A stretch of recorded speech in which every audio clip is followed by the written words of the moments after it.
Mutual funds पता है सबको क्या है? कितनों ने ऑलरेडी इन्वेस्ट किया हुआ है म्यूचुअल फंड्स में? बहुत कम लोगों ने। क्यों नहीं किया हमने इन्वेस्ट? पता ही नहीं है। नंबर 1 करेक्ट इन्फॉर्मेशन नहीं है। नंबर 2 हम डरते हैं। हमें लगता है म्यूचुअल फंड भी कोई स्कीम है कि पैसा इकट्ठा किया और कल को अगर भाग गए या बंद हो गया तो पता नहीं क्या होगा। ये पैसा आपका 100% सेफ है because it is regulated by SEBI. तो यहां पे डरने की जरूरत नहीं है कि मेरा पैसा चला जाएगा। और कहते हैं SIP is an excellent option. SIP का मतलब होता है कि आपने अपना एक अमाउंट फिक्स कर लिया, हर महीने का इतना अमाउंट तो एसआईपी में देना ही देना है म्यूचुअल फंड में। अब म्यूचुअल फंड कैसे चूज करें? हजारों म्यूचुअल फंड है। लार्ज कैप इक्विटी फंड को पकड़ो। वो भी कुछ वेबसाइट्स है जैसे मनी कंट्रोल है, वैल्यू रिसर्च है, वहां पर जाकर के देखो उन फंड्स की रेटिंग कम से कम 4 से 5 स्टार होनी चाहिए। कोई ऐसा फंड है उसकी 1 या 2 स्टार की रेटिंग है, मत करो उसमें। बल्कि ऐसा फंड होना चाहिए जो हर वेबसाइट पे 4 या 5 स्टार की रेटिंग हो। अब आपने क्या किया कि हर महीने का अपना एक अमाउंट फिक्स कर लिया। दैट कुड बी एनीथिंग, 1000 रुपए, 2000 रुपए, 3000 रुपए, 4000, 5000, what ever that amount is. SIP के थ्रू ऑटोमेटिकली इतना अमाउंट आपके अकाउंट से डेबिट होता चला जाएगा over a period of next 10 years, 20 years, 30 years. अभी स्मार्ट इन्वेस्टमेंट क्यों है? एक तरफ से मैं इंश्योरेंस के लिए मना कर रहा था, इसके लिए स्मार्ट क्यों है? क्योंकि यहां पे आपका पैसा नहीं कट रहा है। जो पैसा आप लगा रहे हो पूरा का पूरा इन्वेस्ट हो रहा है। इसमें भी 2 ऑप्शन है, एक आप ब्रोकर के थ्रू जा सकते हो, एक है डायरेक्ट जा सकते हो। तो वहां पे आपका 1% और बच जाएगा। मान लो टोटल 1.5% कटना था हर साल का, तो अब कितना कटेगा? सिर्फ आधा %। अभी 1% सुनने में छोटा लगता है, but over a period of 20-30 years ये लाखों रुपए का होता है। मतलब डिसीजन लेने में कुछ मिनट्स लगते हैं इन बातों को समझने में, लेकिन आने वाले टाइम में यही फर्क होगा कि आपके अकाउंट में लाखों है, करोड़ों है, क्या है। अच्छा, म्यूचुअल फंड क्यों और स्टॉक्स क्यों नहीं?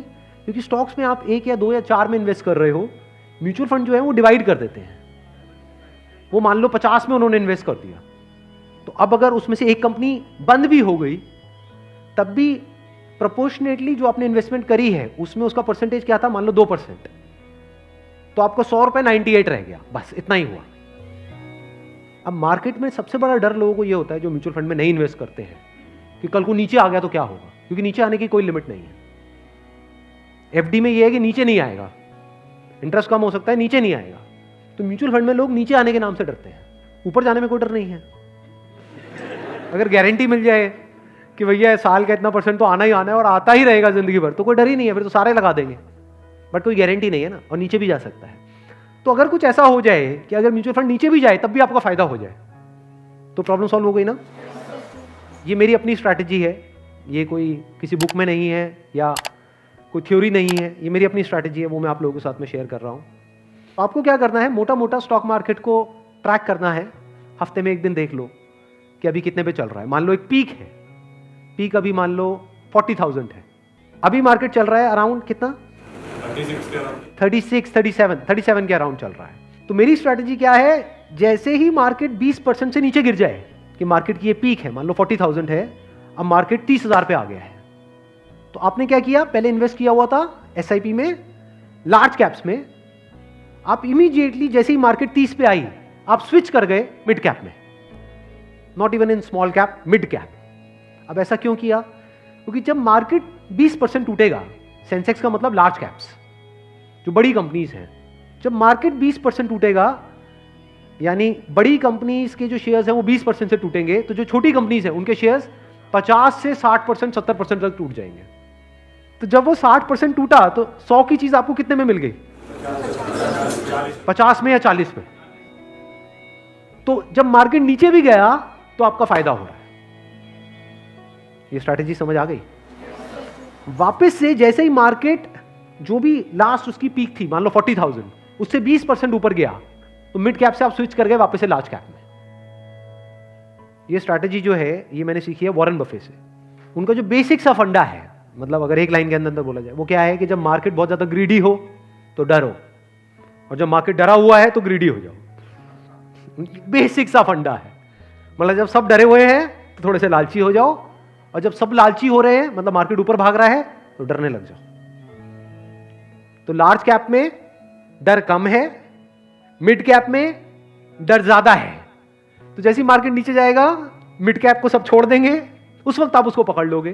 तो अब चाहे मार्केट ऊपर उठे तब भी आपका फायदा है, नीचे गिरे तब भी आपका फायदा है, आप वेट कर रहे हो। मैं आज एक्चुअल में वेट कर रहा हूं।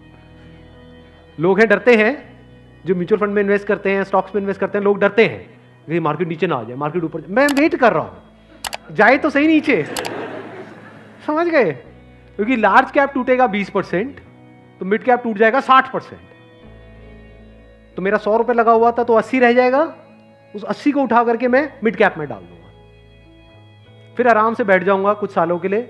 जैसे ही मार्केट ऊपर जाएगा, मतलब लोग लालच से तड़प रहे हैं, तब जैसे ही 20% ऊपर गया, मान लो 48,000 पे गया, मिड कैप से हट करके मैं आ जाऊंगा लार्ज कैप में, वापस से सेफ हो गया। अब जो नया पीक बन गया वो क्या बन गया? 48,000। आज की रेट में क्या है? 40,000। अब 48,000 पे 2020 चलेगा। आ गया गेम समझ में? तो यहां से आप पीसफुल हो, नहीं तो लोग डरे ही रहते हैं, म्यूचुअल फंड के नाम से डरते हैं। क्यों डरते हैं? अरे कम हो रहा है, कम हो रहा है, कम हो रहा है। कम हो रहा है तो बढ़िया है, तब भी आपका फायदा है, और बढ़ रहा है तो फायदा है ही है।